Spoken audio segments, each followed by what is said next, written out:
Hey besties, it's Rosie, opting for a bit of a cozier vibe today. So grab a drink, grab a snack, grab your favorite stuffed animal or your favorite fur baby, and let's see what Spirit has to say. When I was pre-shuffling the cards, I was getting the message that you have recently really had to draw up the drawbridges of your castle, of your fortress. There seems to be a high deal of interference in your energy at this moment, and it has caused you to feel rather protective of yourself. So let's see if Spirit has anything more to say about that, or if some other message would like to come through.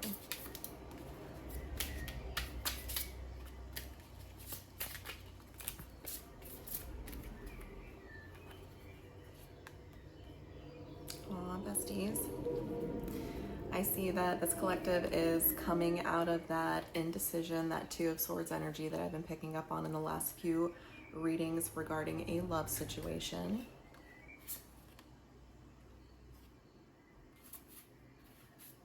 Aww. And it seems to me that someone new has caught your eye. Congratulations. This person seems to be very attracted to you. They find you very alluring. Not only that, but I think that they sense that you have this very powerful seat of creative energy. I'm sorry for the road noise, but that is a momentum sink. So this is probably something that I'm getting the message that this person you've attracted probably wants this to be more fast moving. They probably feel pretty strongly about you, even though you might have just recently met. But I see you kind of pumping the brakes and wanting to take this a little bit more slowly, because you are not going to give up the pentacles that you have fought long and hard for. So this person is really going to have to meet you where you're at and be mindful of the fact that you're a hard worker and you don't mind working hard, but you're only going to put in that effort to things that you know with a pretty high degree of certainty based on your intuition and past experiences that are going to yield fruit. I don't think that you are in the mood to take many risks. Spirit. What else?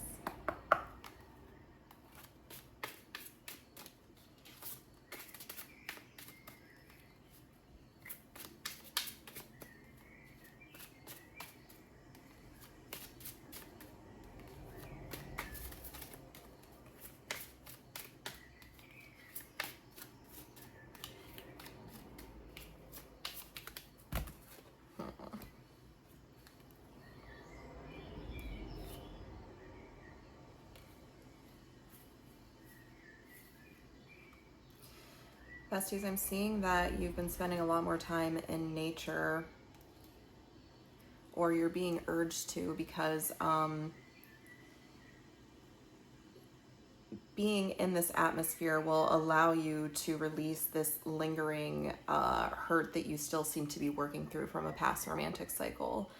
And being around water, being around flowers and butterflies, just watching the way that nature moves to its own rhythm will help you tap into flow and move through any residual anxiety or fears that are coming up for you as you are interacting with not only this new person, but the new energies that are surrounding you in your life right now.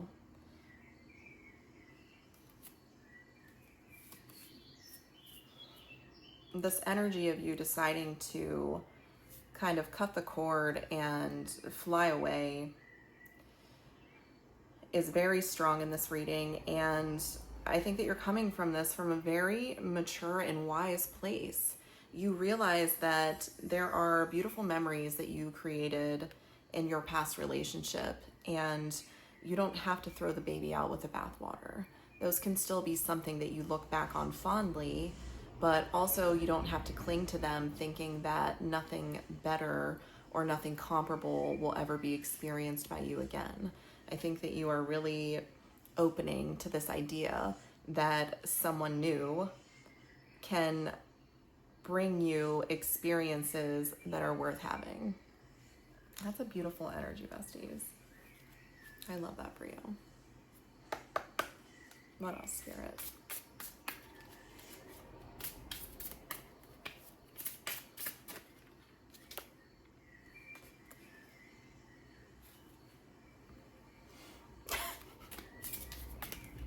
Well, it can't be all good news, can it? I still see this person from your past. For most of you, you haven't even been in contact with this person for a while, but they are still clinging to your energy, and yet even in that, they are still being indecisive. They are still juggling you. They cannot decide whether they want to let you go or reach for this again.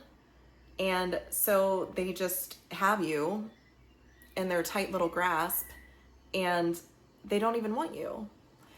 Nothing in their energy is coming forward to claim you, to offer you anything that is valuable, but they are still just clinging on to you. That's probably why I was picking up on this defensiveness that you were feeling during the pre-shuffle, because I'm sure that you are very much aware of this. I'm also hearing that this might not be the only energy that is attempting to cling on to you. I'm hearing that for some it could be family members, karmic relationships of other sorts, co-workers, friendships. There are, for some of you, varying numbers of energy attempting to cling on to you because they can feel this release in your energy. They can feel your resolve at leaving this behind, and they're scared to get left behind. Even more so than that, I think that they're afraid to see you happy, which is disgusting. Yeah. You have always been a strong mirror for these people. Whoever your karmic people that are surrounding you, you have been a very strong mirror for them for a long time. So when you are growing, when you are embodying and experiencing new energies, you're going to mirror that to them, and it's going to show them something that they don't want to see, which is that that energy is not coming in for them now. It could if they did the work, but they're not doing the work, and that's why these doors aren't opening for them, and they don't like that. They're blaming you, the mirror, instead of what it's reflecting to them, which is that they need to grow.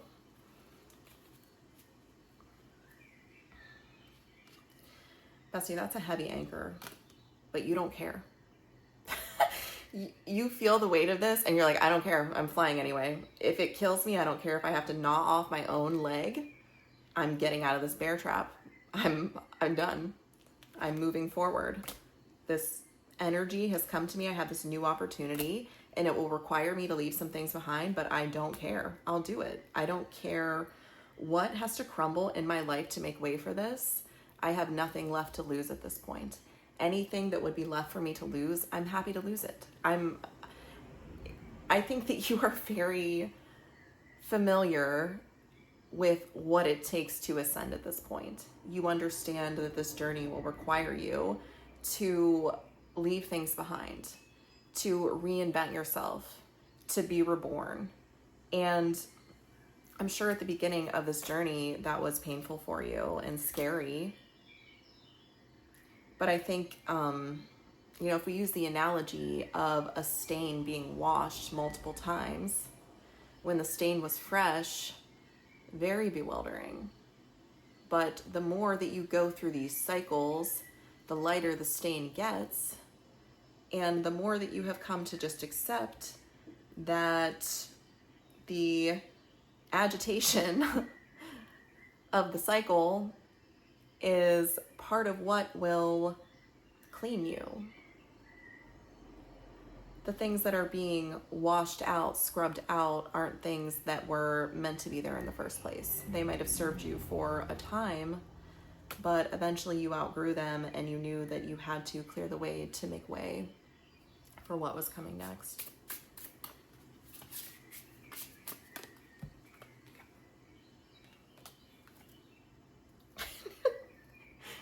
Here comes that energy again from your past.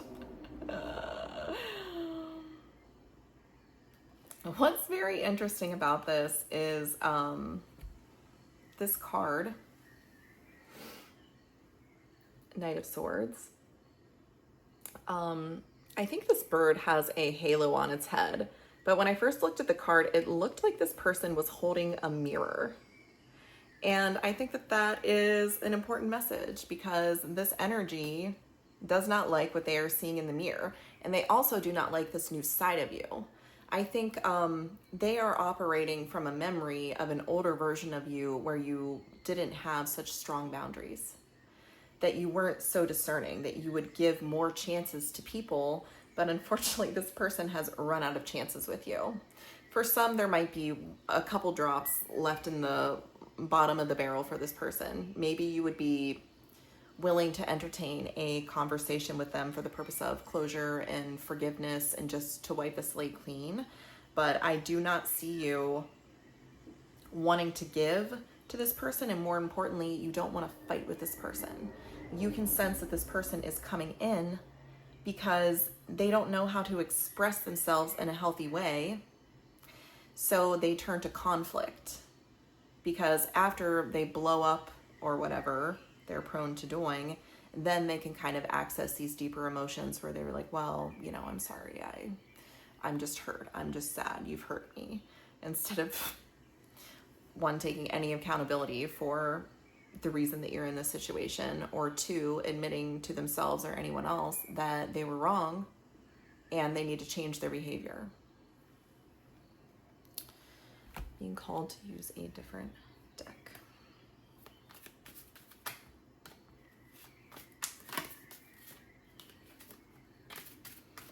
Bestie, I'm hearing that you need to cleanse your energy regularly.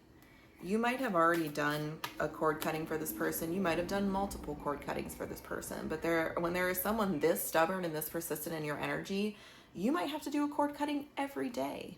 You might have to intentionally clear this energy out of your system, or it's going to be popping up. You might be seeing their name everywhere. You might be seeing their birthday. You might be seeing just angel numbers that you associate with them. You might be, if you watch a lot of readings like this on YouTube, they might all be about this person. And it might be frustrating because I see you really determined to move forward and engage with the new energies that are present.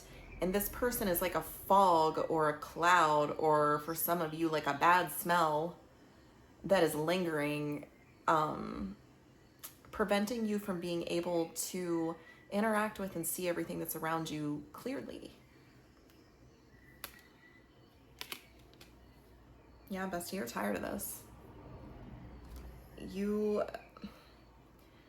I think you have a very big heart. And I think when you love someone, when you really choose to let somebody in, like you did with this person in the past, it's hard for you to let that go. It's hard for you to say, oh, I don't care about this person. I think that there's maybe a part of you that will always have love for them. But your self-love, you've chosen that. There was a fork in the road and you chose to love yourself more than you could ever love this person. And you know that the energy that they're in, and you can tell because you can feel it around you, like a noose around your neck, like an anchor around your ankle, that they haven't really changed. They might have had some realizations, but they haven't really changed. And the fact that they are holding on to you and still unable to make a decision about you shows that there's still some level of blame, that they think that what went wrong is still in part, at least some of the way, your fault. they might, they're holding this mirror. So there might be moments where their ego is kind of broken a little bit, and the cracks in that fracture allow for these realizations of, oh man, maybe I was the problem, to slip through. But they still kind of gravitate back to this protective place where their ego is like, no, I wasn't the problem.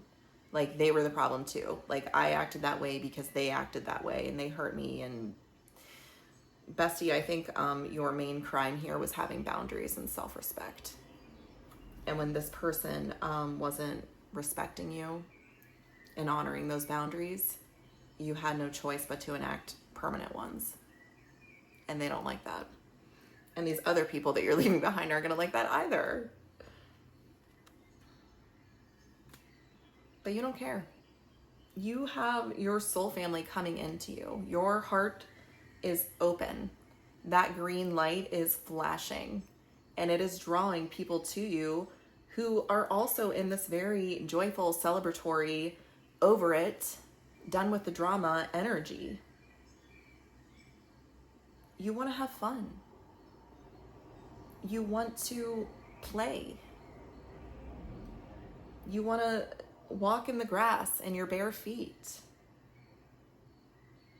I'm really getting like siren nymph vibes, more siren vibes.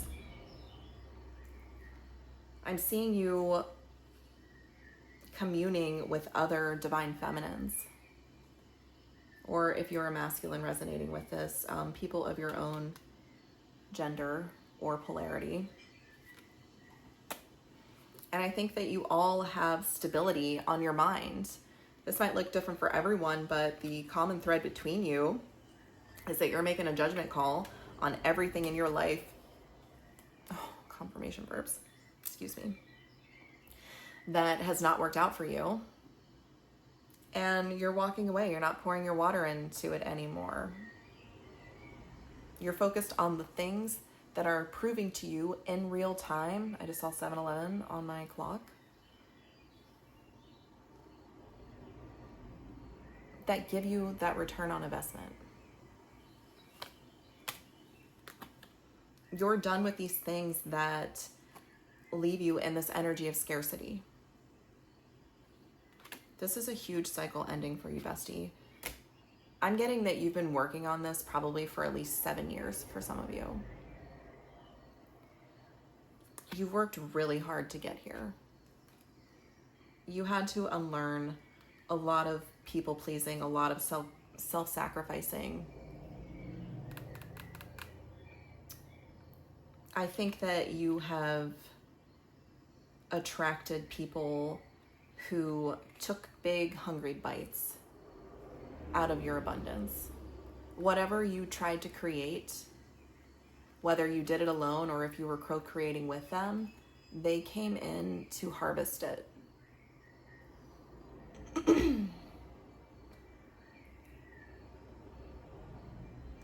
My friends and I have a shared spiritual concept that we will refer to often,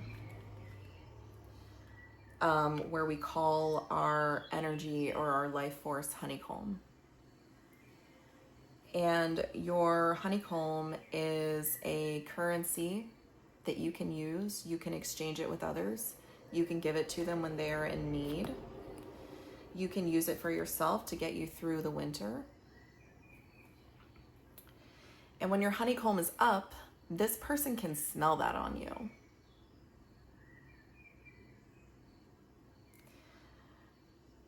Not only this person, but I think a lot of people. I'm getting for some of you, most of you probably, that this is like a familial pattern where you might have parents or relatives around you. You've seen this where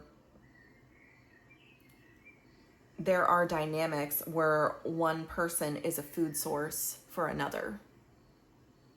And the other person might give back to them just enough to keep them alive, just enough to keep the honeycomb stores viable, but it is not an equal relationship. And in turn, that person might be toxic and retaliate in other ways. But ultimately, it's a very codependent pattern where one person has all the honeycomb and the other person is dependent on it. and yet they are so resentful of the other person for needing their honeycomb, it just creates a really weird, awkward, uncomfortable situation to witness or be a part of. And you, in your wisdom, have realized that unless a person has figured out how to access and create and maintain their own honeycomb, they will always be pillaging yours. And you've had it. I'm so proud of you, bestie. That's very exciting.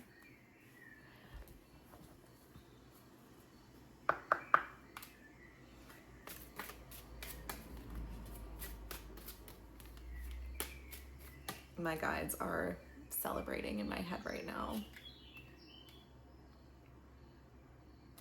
I've been getting so much key imagery. I think a lot of that is because I've been working a lot with one of my flower tiers called Dragon Spits of Pearl, and its gift is a key for every locked door. In fact, when I first made the flower tiers, I discovered these flowers. They were in someone's paddock behind a locked gate. And I had been speaking with them and communing with them for several weeks, asking them for permission, to extract their tears and to witness their gifts. And one day I came to that place and the door was just magically unlocked. The gate was just wide open and I was able to go and make the flower tears. So I think that you've tapped into this beautiful energy where you are now in possession of keys that unlock doors that were previously locked to you and maybe everyone around you.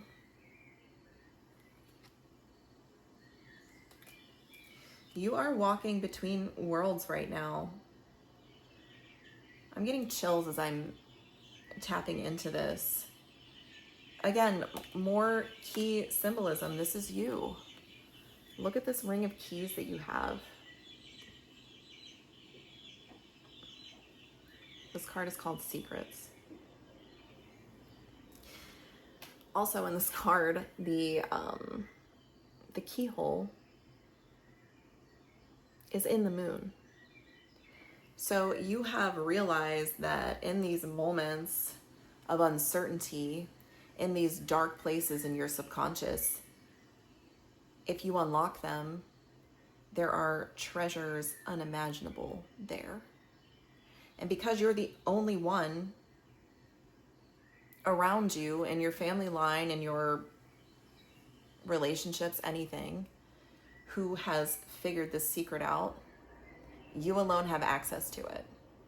So if that is the dynamic that you're working with, if you are the only person who has access to something, if you are the soul keeper of the honeycomb, everyone around you is going to resort to whatever tactics they know best to try to get this from you.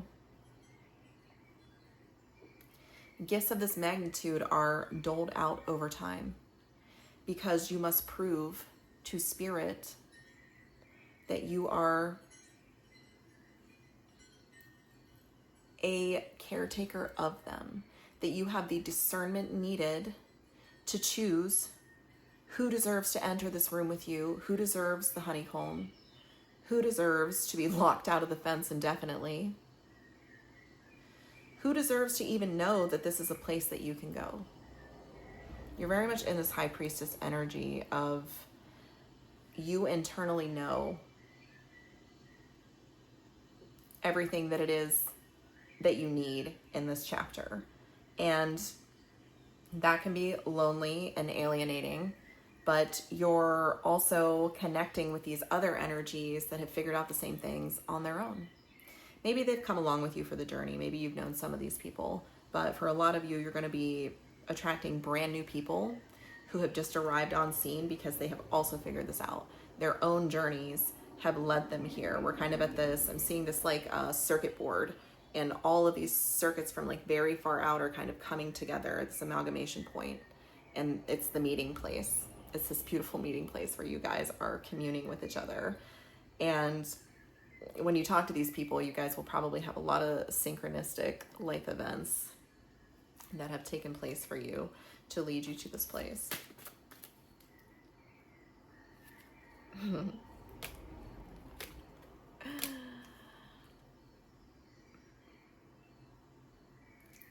all flower gardens, there will be pesky little insects. Some of them are helpful. Some of the bees are there to pollinate your flowers. And some of them are simply there to drink your nectar.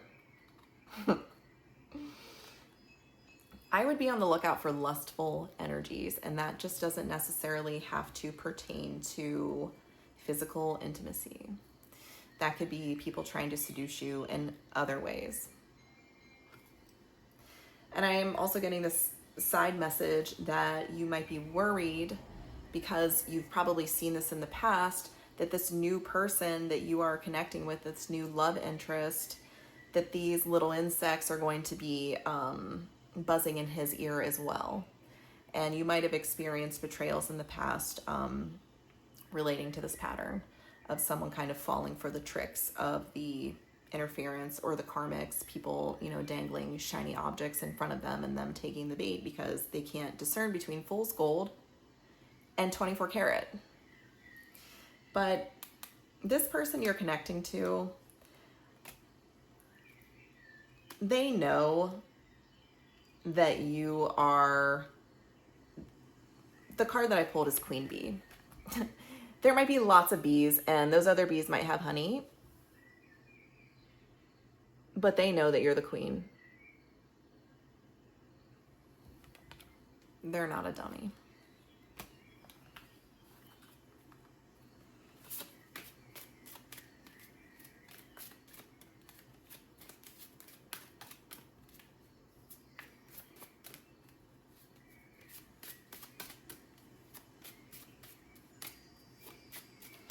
I'm getting that this past person that you've connected to, that might have been a big problem for you, that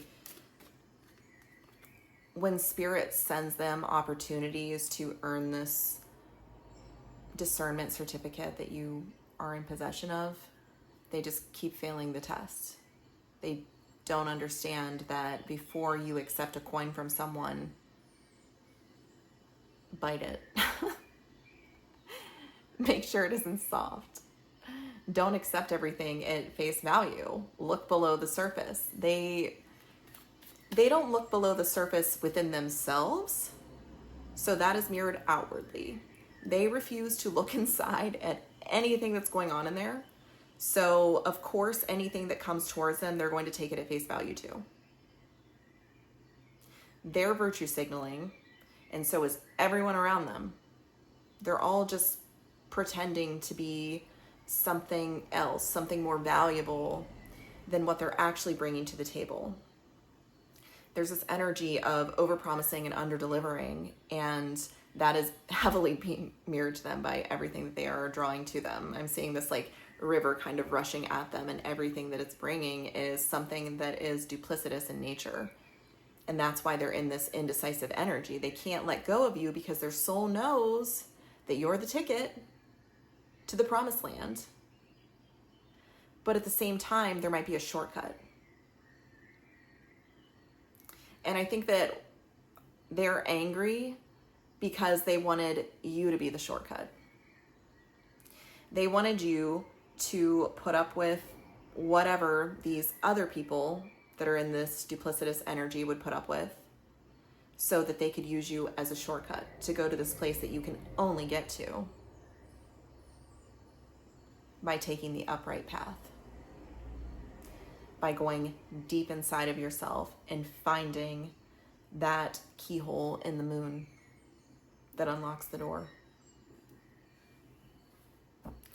Spirit, do you have any advice for this collective on what to do about this pesky energy? Seeing a lot of examples flashing through my head of like a rose having thorns and flowers having insects. I think that this person is just kind of like a mile marker.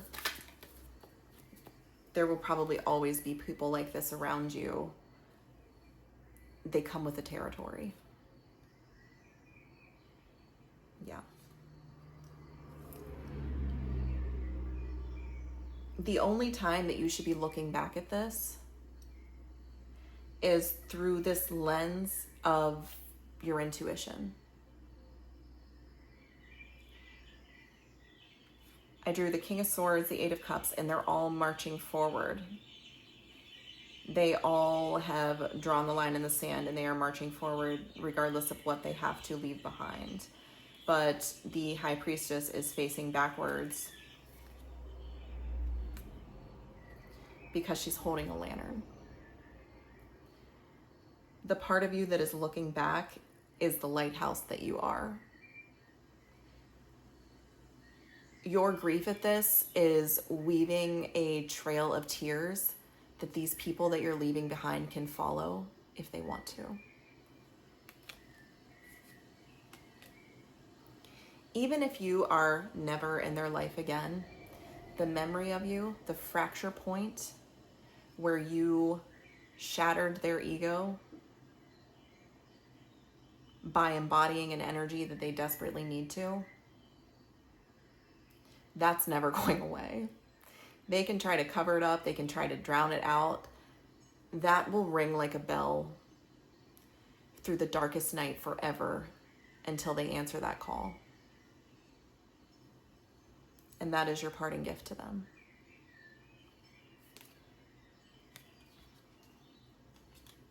Some of you might have a baby with this new person, or you might work on a joint creative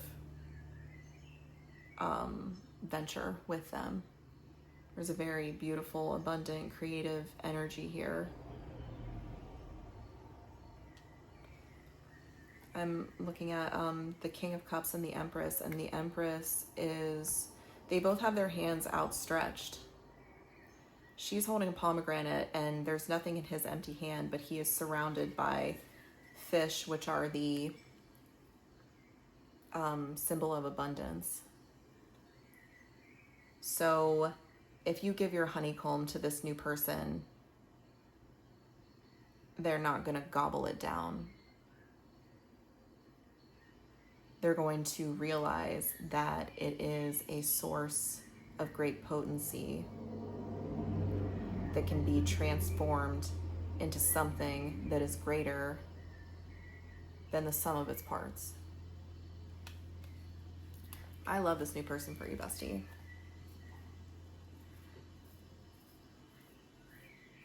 They seem very in touch with their emotions, and I think that other people might take them for a pushover, but I'm picking up on this like very silent power.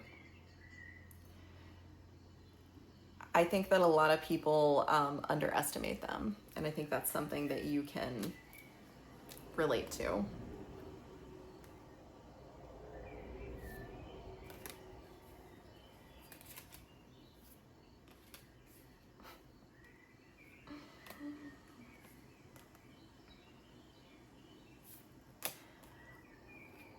I'll pull one set of cards for the new person, and then immediately right on his back is the old person, that energy. I think that this is teaching you discernment, and it's teaching you detachment, and it's giving you a way to sharpen a skill that will be needed going forward to identify and ward off these hungry bears that are here to pillage the honeycomb. And this person, this new person, confirmation burp, is going to be learning this same lesson.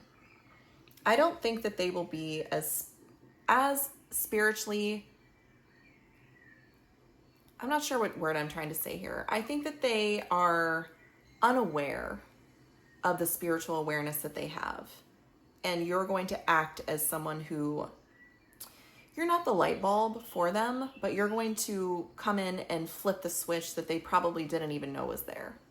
They've been in the dark. You're going to turn on the light. The light is theirs. They're paying the electric bill. But you're just like, hey, did you know there's a light switch on this wall? I think this person is smart and they're open. They are teachable. They want to learn. This old person was so arrogant that they couldn't admit that they were a bad leader.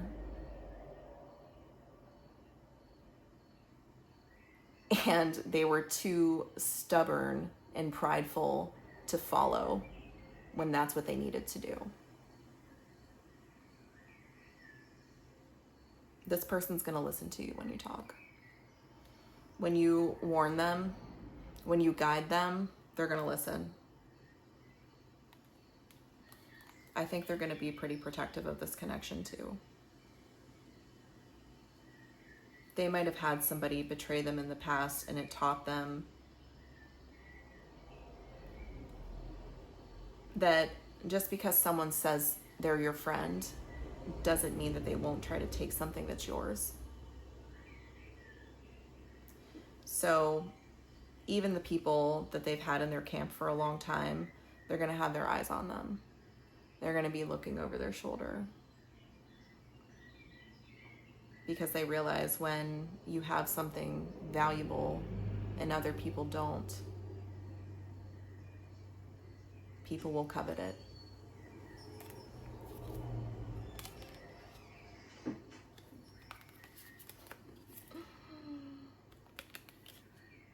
Four of Wands, the Chariot, and the Lovers to close the reading. You're moving very quickly in the direction of your desires. I'm happy for you, and I love you.